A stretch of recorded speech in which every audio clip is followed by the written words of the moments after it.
The decarbonisation of shipping is reaching a critical juncture, creating both risks and opportunities for the industry. Hi, this is Marcus Hand, editor of Seatrade Maritime News, and today you'll be hearing from Joey Ng, Global Head of Decarbonisation and Fuel Transition for Braemar. Joey will be chairing a panel at the Marine Fuels 360 conference in Singapore on 7th to 8th October about managing the risks in the green transition. We'll be delving into this topic and other areas around decarbonisation in shipping during this episode. Welcome to the podcast, Joey, and could you just briefly introduce yourself and what you do at Braemar to our listeners? No, firstly, thank you, Marcus. It's great to be here. My name is Joey. I currently focus my time in Braemar on anything related to the maritime energy transition. And it's a big, difficult topic, I think. So what we try to do is make sense of it, not only from an economical point of view, but try to help people understand what it really takes to kind of get across the line. And the goal, of course, is to get shipping to really learn about the ins and outs of the energy transition. So that's what I would say I do full time.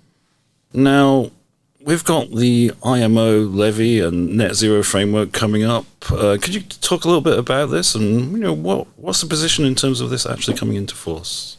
So maybe the first thing to do would be to take the IMO, what people colloquially call the J9, and benchmark that against what we've seen in the market so far. So right now in existence, we have got Turkey, we've got the UK, we've got essentially the Africas, and we've got the few EU Maritime and the ETS, so the Europes, I would consider them. And when we look at all these that are out there, I would say that the J9 looks very similar to all of them combined, with a few exceptions here and there. So typically when you look at the fuel intensity and you look at direct emissions into the air, you tend to want to split them up and tackle them differently. Why?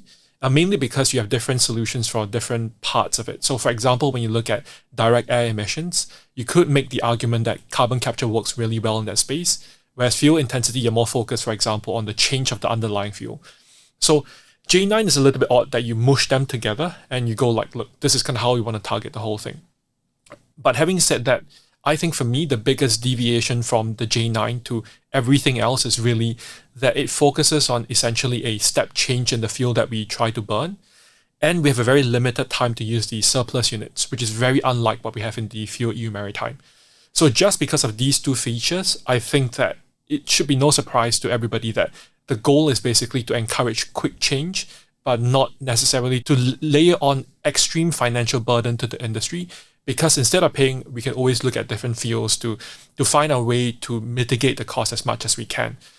Of course, I think that the other big one that has been pointed out fairly consistently is that the level of ambition in the IMO's version is way higher than in the EU, although the cost may not necessarily be the case. And for those who haven't read the regulation, I strongly encourage to look at the regulation page by page, because there are little Easter eggs inside that show, I guess, kind of a heightened level of ambition where kind of reading news articles on it may not necessarily give the impression of it.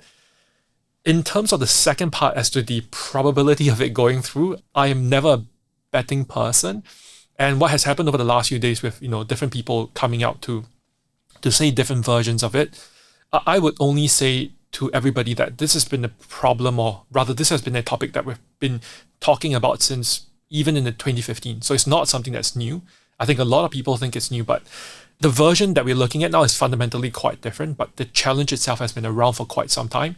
So I will quote from a really knowledgeable person on the topic that if it doesn't go through now, I don't expect this to be kind of like, we can do it again in 2026 or 2027. If it doesn't go through this round, I do expect that we are going to see this go away for a very long time.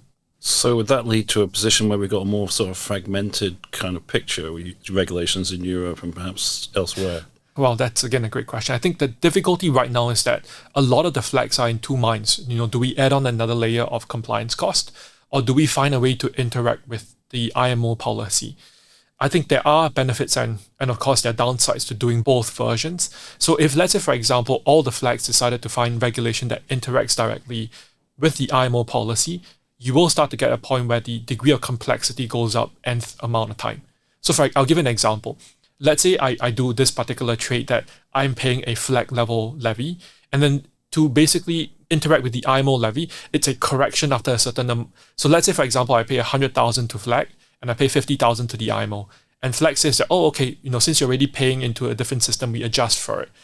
That would drive everybody up the wall. But I do think people prefer that because it lowers the cost. If we just do simple layers, the compliance cost is a lot more simple. But what happens is that the compliance mechanism is simple, but the costs are higher. I don't think one is superior to the other. And I think it's generally very difficult to get natural alignment to all these policies because they tend to want to target different parts of the really what we think of globally as greenhouse gases. So for context, I think when we talk about carbon, I think we've gone beyond talking about the carbon molecule and we're talking about carbon equivalents. So the difference lies in that when we talk about carbon equivalents, we're talking about greenhouse gases. So that could be methane, that could be N2O, that can be indirect land use change, black carbon, and the list goes on and on. So understanding that different policies try to tackle different parts of it. The reason why we cannot have a broad brush approach to kind of tackling all of it at the same time is because we don't get the outcome that we necessarily like. And you need that kind of fine-tuned capability to go like, I want to reduce black carbon and this is how we're going to do it. So I do think my belief at least is that more policies tend to give you a better outcome, not necessarily from an industry point of view, but from an emissions reduction point of view. And that's what I think people will go down the path of. But again, it could just be a costing at the end of the day. If you're enjoying the Seatrade Maritime podcast, make sure you never miss an episode by subscribing on the app of your choice. Now, you mentioned that this isn't actually new, what the industry is facing. Go back to at least sort of 2015. Are shipping companies ready to deal with this and to reduce emissions? Well, I would say broadly no. And to be more specific, so one of the things I've always liked to do is to tell people that whenever we're looking at a very difficult, complex topic, we need to break the subjective up to the objective. And I think a lot of people have done more or less their homework in terms of covering the subjective element of it. To give you an example, the problems are willingness to pay, infrastructure, you go to rules and regulations, people, and carbon accounting. And I can say that all companies, if not none, have not been able to cover all of them. And that's kind of what I would think of as companies who are ready to effectively make that change. So I'll give an example. If let's say we are ready to find customers who are willing to pay, we may not have the full infrastructure to get the fuel. Whether or not it's kind of the bunkering player point of view, or we just don't have it ready today. Rules and regulations are more or less there, but there are bits and pieces at the local level that we haven't seen come through. Not necessarily quick enough, but we haven't seen come through. We then go to talent. It's not necessarily something that shipping is going to find difficulty facing. All industry find it very hard to get talented carbon individuals. Why? Fairly new concept. It's evolving very quickly. But then you start talking about the elements of safety, crew, and you can start to see how that kind of, gets way more complicated in a very short amount of time. And the last thing really is carbon accounting and allocation.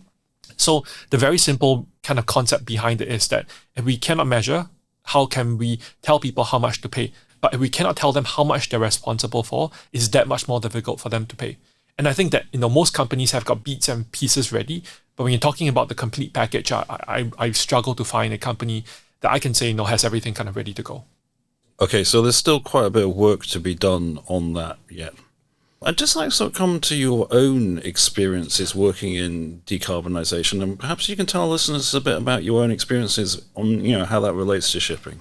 I would say that in terms of decarb, I'm probably, at a global level, I'm probably fairly new to the whole thing, given that people have worked on this for decades and decades. So my first introduction is in 2018, 2019 with Eastern Pacific.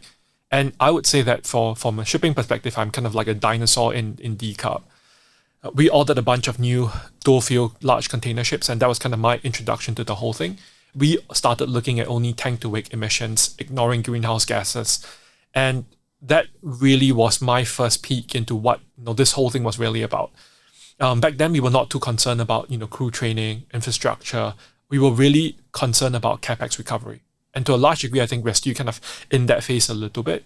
But for me, the next kind of shift brought about new fuel. So I started to look at ammonia a little bit more. And then when I shifted again, we looked at methanol for regional application. And that kind of deviated from the norm where we wanted big ships, big trades, big liner companies. That then shifted very quickly into doing ammonia bunkering out here in Singapore last year. For me, that was the most interesting because, instead of just doing kind of strategy work, which is what I'm very used to, I've got really deep into crew training and safety, which is something that I think should open everybody's eyes. And I can give a quick example to show why that was so unique for me.